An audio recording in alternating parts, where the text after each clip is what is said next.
Schweiz hat am 1. Jänner den Vorsitz der wichtigsten Sicherheitsorganisation in Europa übernommen. Und bei dieser Gelegenheit hat der Bundesrat auch gross beschauert, sie wollen in der Ukraine für einen gerechten Frieden schauen. Das hat mich interessiert, weil ich habe mich gefragt, ob das nicht ein bisschen realitätsfremd ist. Weil der Bundesrat hat sich ja ziemlich deutlich positioniert gegenüber Russland. Und jetzt will er auf einmal als neutrale Partei vermitteln. Für den heutigen Beitrag habe ich angeschaut, warum der Schweizer OSZE-Vorsitz die Schweizer Neutralitätsdebatte neu befeuert. Was eigentlich für und was gegen eine strikte Neutralität spricht. Und ich habe angeschaut, was in Schweden und Finnland passiert ist, wo die ihre Neutralität aufgegeben haben und in die NATO rein sind. Und zum Schluss noch meine Meinung, die ein paar von euch überraschen dürfte. So viel kann ich vorab nehmen. Ciao zusammen, von unten hier. Herzlich willkommen zu diesem neuesten Bericht. Schön seid ihr dabei. Aber bevor wir die ganz heissen Herdöpfel zum Feuer rausholen, schauen wir doch als Einstieg ganz kurz an, was denn die OSZE eigentlich ist.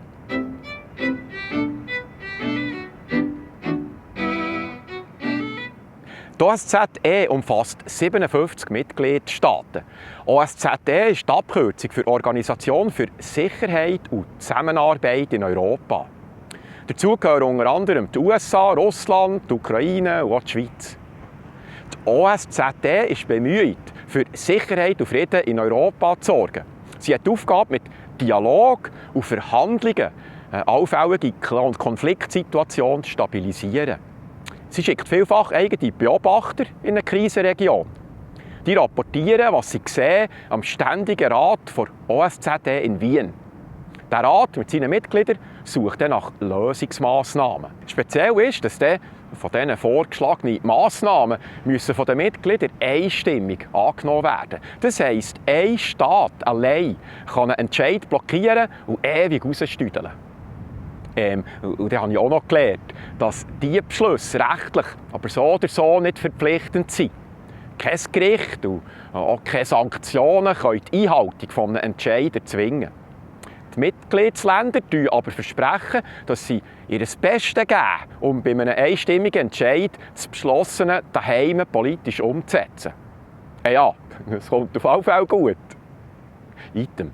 Das Ganze ist sowieso eher als Dialogforum während dem Kalten Krieg entstanden. Staaten vom Osten und Westen haben 1975 die Gründungsurkunde in Helsinki unterschrieben. Schön und gut. Jetzt sehen aber viele Medien und Beobachter die OSZE in einer tiefen Krise. Sogar das SRF redet von der tiefsten Krise ihrer Geschichte seit der russischen Invasion in der Ukraine. Das Versprechen, dass sich dank der OSZE militärische Konfrontationen vermeiden lassen, hat sich als Illusion herausgestellt. Trotzdem bleibt die OSZE einzigartig. Sie ist nämlich im Moment die einzige Plattform, wo Europa, Russland und die USA immer noch am gleichen Tisch sind. Und jetzt übernimmt für ein Jahr eben die Schweiz den Verein. Die Schweiz hat also am 1. Jänner den Vorsitz der OSZE übernommen. Das ist das dritte Mal nach 1996 und 2014. Konkret leitet ab sofort der Bundesrat Gassis die scheinbar wirkungslose Organisation für ein Jahr. Wieso wirkungslos? Seit dem Ukraine-Krieg blockiert Russland viele Entscheidungen und Missionen und macht sie so handlungsunfähig. Die Schweiz will die Pattsituation als neutrale Vermittlerin jetzt durchbrechen. Das EDA hat erklärt, ihr oberstes Ziel sei das Erreichen von einem gerechten Frieden in der Ukraine. Wegen der Rolle als Vorsitz der OSZE könnte das jetzt aber bedeuten, dass die Schweizer Neutralität einer ernüchternden Prüfung ausgesetzt wird. Weil die Schweiz macht mit bei zahlreichen EU-Sanktionen gegen Russland. Gleichzeitig erwartet sie aber, dass sie Russland als neutrale Vermittlerin akzeptiert. Ich habe meine Nachbarin im Ohr, die gerne gesagt hat, denkt daran, man kann nie das Fünfe und das Weckli haben. Es könnte sich dann also herausstellen, dass der Zug betreffend heimeliger Schweizer Neutralität schon länger abgefahren ist. Also, dass die Schweiz nicht mehr als neutral angeschaut wird.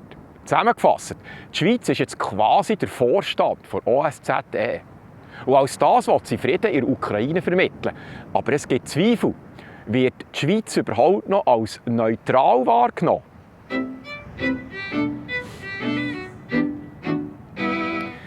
Seit dem Krieg in der Ukraine diskutieren die Schweizer wieder mehr über ihre Neutralität. Der OSZE-Vorsitz im 2026 belebt diese Diskussion jetzt zusätzlich. Kritiker vom offiziellen Regierungskurs sagen, Neutralität sei stark gefährdet. So behauptet zum Beispiel der Altbundesrat Christoph Blocher, dass die Übernahme von EU-Sanktionen gegen Russland mache die Schweiz zur Kriegspartei. Aus Russland selber kommt auch starker Tobak. Die russische Regierung hat die Schweiz offiziell als unfreundliches Land eingestuft. Die Russen werfen der Schweiz vor, sie habe die Neutralität durch die Sanktionen aufgegeben. Als Konsequenz hat Russland in der jüngsten Vergangenheit alle Schweizer Vermittlungsangebote abgelehnt. Um die Schweizer Neutralität wieder zu stärken, hat Christoph Blocher, wenn ich das richtig verstanden habe, die Neutralitätsinitiative lanciert. Diese Initiative verlangt zum Beispiel, dass die Schweiz kein Militärbündnis wie der NATO beitreten darf. Und sie dürfte auch nicht militärische Zwangsmaßnahmen beschließen oder einfach von anderen Ländern übernehmen.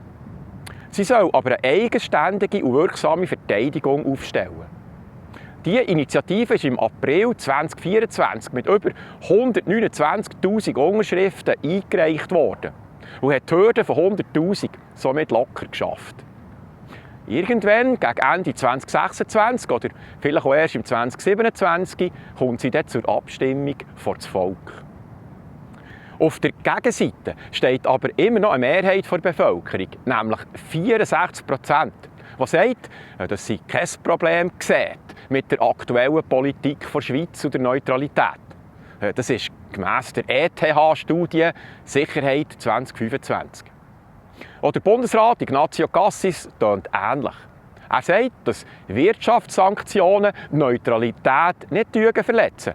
Das sei ja kein militärischer Akt. Ja, für uns hier die häufigsten Argumente für und gegen eine strikte Neutralität zusammentragen. Argumente für eine strikte Neutralität sind, sie schützen die Schweiz vor Einbindung in fremde Konflikte. Sie bewahrt Souveränität bei Entscheidungen. Sie stärkt die Rolle als Vermittlerin und die Schweiz bleibt unparteiisch. Es vermeidet Risiken wie Gegenmaßnahmen von Grossmächten. Argumente für eine sogenannte flexible Neutralität sind, es ermöglicht eine Solidarität mit Opfern von Aggressionen. Sie verhindert eine allfällige Isolation der Schweiz. Sie ermöglichen Massnahmen wie zum Beispiel Wirtschaftssanktionen. Die Schweiz bleibt Teil der sogenannten Koalition vom Westen. Sie ermöglichen eine klare Haltung ohne militärische Beteiligung. Also, zusammengefasst, obschon die Schweiz die russische Kriegspartei im Ukraine-Krieg kritisiert, wird sie jetzt mit dem OSZE-Vorsitz die Vermittlerrolle übernehmen. Ob die involvierten Länder das so akzeptieren und ob diese Rechnung so noch aufgeht, könnte sich in diesem Jahr zeigen. Dann hat mich noch Wunder genommen, was passiert eigentlich, wenn ein Land seine Neutralität aufgibt. Mit Schweden und Finnland haben wir ja da gerade zwei ganz aktuelle Beispiele.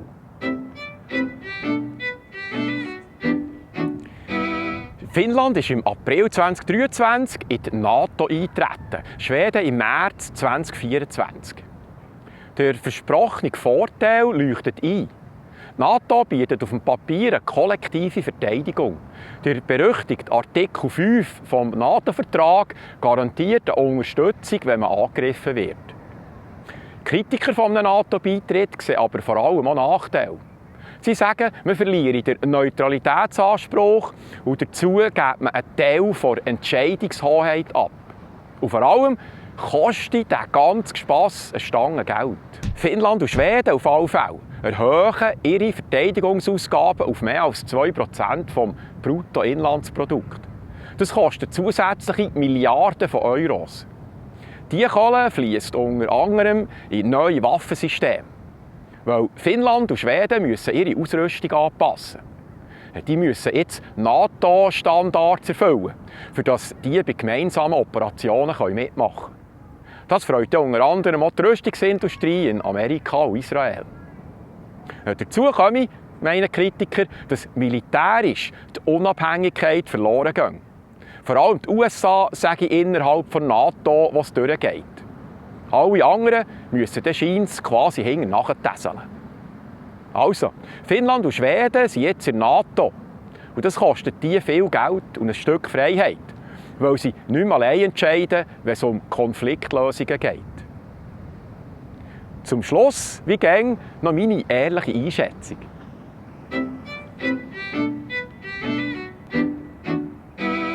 Betreffend Neutralität, da habe ich meine Meinung auch ein bisschen geändert. Ich finde es nicht mehr ganz so zentral, dass die Schweiz neutral ist. Aber wartet jetzt heute, lasst mich erklären. Ich habe nicht mehr das Gefühl, dass selbst eine rigorose Neutralität die Schweiz vor der Zukunft schützen kann, weder wirtschaftlich noch militärisch. Heutzutage interessiert es die Akteure auf der globalen Ebene doch kaum noch, ob ein Land neutral ist oder nicht. Darum scheint mir nicht mehr unbedingt eine fehlende Neutralität das Hauptproblem zu sein, sondern das Verlieren von unserer Souveränität. Das ist doch die grosse Gefahr. Heutzutage, wo die Schweiz Vorgaben von UNO, von der WHO und von der EU immer mehr übernimmt. Ich wäre der Meinung, dass man die Schweizer Souveränität unbedingt stärken sollte.